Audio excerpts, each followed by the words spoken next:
Hello students, today we are going to discuss class 9 civics chapter 1. What is democracy? Why democracy? In previous class we had already discussed the definition of a democracy, the features of a democracy, and why do we need a democracy, and what is the difference between our democratic and non-democratic governments. So today we are going to discuss the few questions. So your first question is this: what are the major features of a democracy, or what are the essential features of a democracy?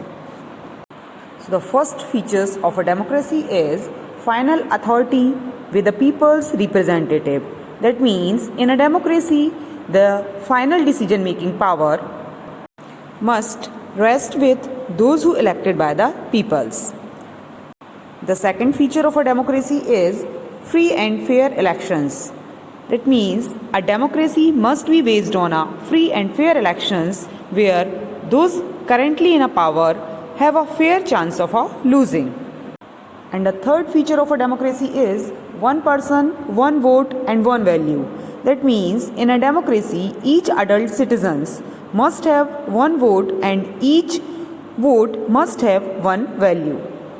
The fourth feature of a democracy is rule of law and respect for rights. That means a democratic government rules within a limits set by constitutional law and citizens' right. And the next fifth feature of a democracy is the opposition's party are allowed to function freely before and after the elections. And the next sixth feature of a democracy is the democratic governments are based on a fundamental principles of political equality. So now we will move to the second question of this chapter. The next question is this: what are the advantages of a democracy, or what are the merits of a democracy? So the first advantages of a democracy is a democratic government is a better government because it is more accountable form of a government. Accountable form of government, that means more responsible form of government or expected to give an explanation. So democracy is better than any other form of government in responding to the needs of the peoples. A non-democratic government may and can respond to the people's need, but it all depends on the wishes of the peoples who rule. So if the rulers do not want to do, they do not have to act according to the wishes of the peoples. So a democracy requires that the rulers have to attain to the needs of the people. So this is the first advantages of a democracy, is a democratic government is a better government because it is more accountable form of a government. And the next advantages of a democracy is democracy improves the quality of decision making. That means our democratic decisions always involves many persons and discussions and meetings. So when a number of peoples put their heads together and they are able to point out possible mistakes in any decisions, and this takes time, but there is a big advantages in taking a time over the important decisions, and this reduces the chances of irresponsible decisions. So this is a second advantages of a democracy, is democracy improves the quality of decision making. The third arguments for democracy or advantages of a democracy are democracy provides a method to deal with differences and conflicts. So it is a suitable the countries like India having diversity of language, religion, cultures, and democracy in India made it possible to keep unity in diversity. So in a diverse country like India, democracy keeps our country together. And the next feature or arguments for a democracy is, in a democracy no one is a permanent winner or loser. The next arguments for a democracy is democracy is better than other forms of government because it allows us to correct its own mistakes. That means in a democracy, if mistakes are made, so it is only in democracy that they are admitted and then corrected. So in democracy thus there is a room for correction.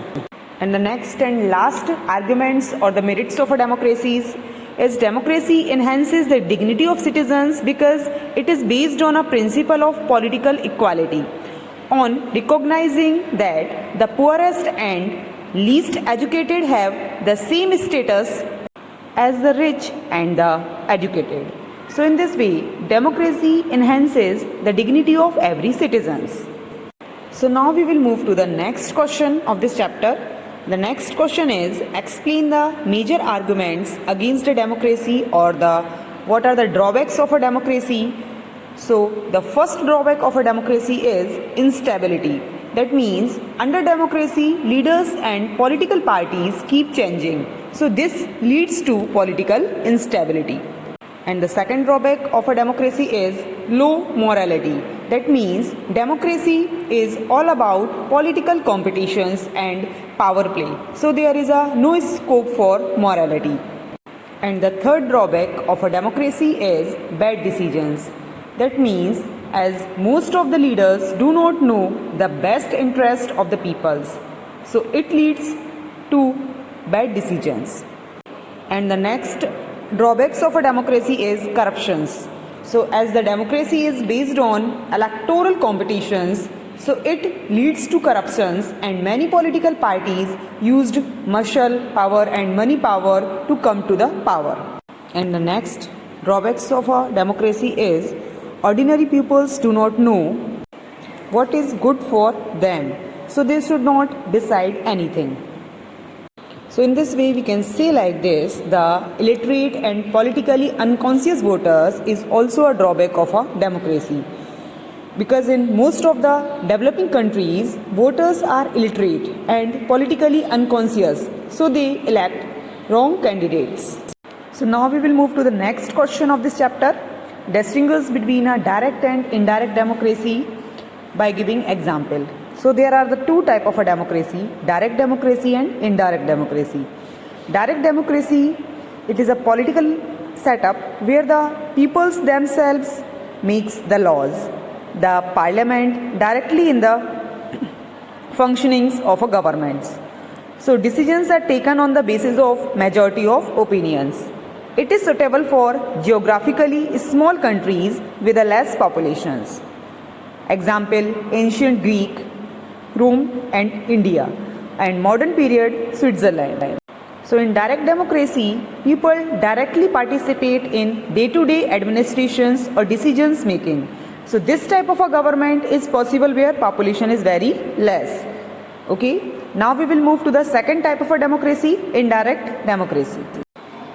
So in the modern world, most of the countries are following the indirect democracy. It is a system in which the representatives are elected by the peoples and they act on behalf of our peoples. They are so sensitive to care the needs and opinion of the peoples. Example, India, France, USA. So indirect democracy, people participate through their representatives. So this is used when population is more. The example of this, Indian Parliament. So now we will move to the next question of this chapter, difference between a democratic and dictatorships. Democracy and dictatorships. In a democracy, power lies in the hands of a peoples. But in a dictatorships, power lies in the hands of an individuals. The next difference is, in a democracy, peoples has a right to choose the government through elections. But in a dictatorships, people do not have a right to choose the government. The next difference is, third one is, people enjoy the freedom of speech and impressions in case of a democracy.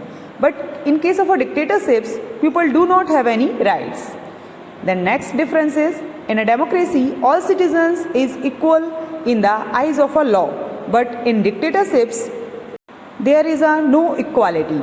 The next difference is, in democracy and dictatorship is, policy are made for the benefits of the peoples. But in case of a dictatorships, policies are made for the benefits of an individuals. So these are the difference between the democratic and dictatorship.